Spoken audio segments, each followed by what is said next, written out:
Hello বন্ধুরা, ম্যাথের short tricks নিয়ে আবারও তোমাদের সামনে হাজির হয়েছি আমি স্বপন বিশ্বাস। দেখো, কম্পিটিশন এক্সামিনে পড়ে এমন দুটি গুরুত্বপূর্ণ অঙ্ক তোমাদের সামনে এনেছি। প্রথম অঙ্কটি, চারটি সংখ্যার গড় 60, প্রথমটি অপর তিনটি যোগফলের 1/4 অংশ হলে প্রথম সংখ্যাটি কত? তাহলে প্রথম সংখ্যাটি বার করার ক্ষেত্রে নির্ণয় সূত্র কি? দেখো, খুব সহজ ব্যাপার। তাহলে এখানে কি হবে? 60 গুণ 4 মোট করে নিলাম, ডিভাইডেড বাই এই লবহরের যোগ করলাম 1 যোগ 4। ঠিক আছে, তাহলে কত হচ্ছে? 240/5। তাহলে 4 5 20, 5 8 40। তাহলে প্রথম সংখ্যাটি কত হচ্ছে? 48। আশা করছি তোমরা এটা বুঝে গেছো।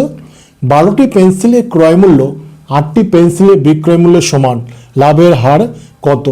এটা কিন্তু এই পরীক্ষায় প্রায় পরীক্ষায় পড়তে দেখা যায়, তোমরা খুব ভালো করে জেনে নাও। 12টি পেন্সিলের ক্রয় মূল্য দাম আর 8টি পেন্সিল বিক্রয় মূল্যের দাম, যদি এটা ক্রয় মূল্য দামটা বেশি হয় অবশ্যই লাভ হবে। এটার চেয়ে যদি এটা বেশি হতো, এটা যে 8 হতো এটা 12 হতো, তখন কিন্তু ক্ষতির হার হতো। তাহলে এক্ষেত্রে কি করব? প্রথমে কি করব? দুটোর মধ্যে বিয়োগ দেব। তাহলে 12 বিয়োগ 8 ডিভাইডেড বাই কোনটা?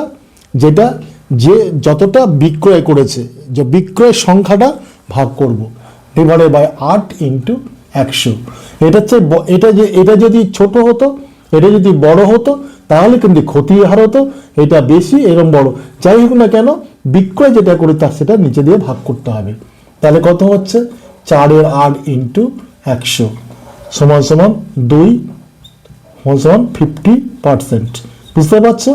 যদি এখানে পরীক্ষায় বলবে যে এখানে বিক্রয় ক্রয়ের লাভ বা ক্ষতি কত, তখন তোমাকে বের করে নিতে হবে লাভ না ক্ষতি। যদি ক্রয় মূল্যের চেয়ে ক্রয় সংখ্যার থেকে বিক্রয় সংখ্যাটা যদি বেশি হতো তাহলে ক্ষতি, এবং ক্রয় সংখ্যাটা এখানে বিক্রয় সংখ্যার চেয়ে কম, সেটা লাভের হার বিয়োগ করে বিক্রয় সে ভাগ করলে এইটা বেরিয়ে যাবে। আশা করছি এই সব ঠিক বুঝে গেছো।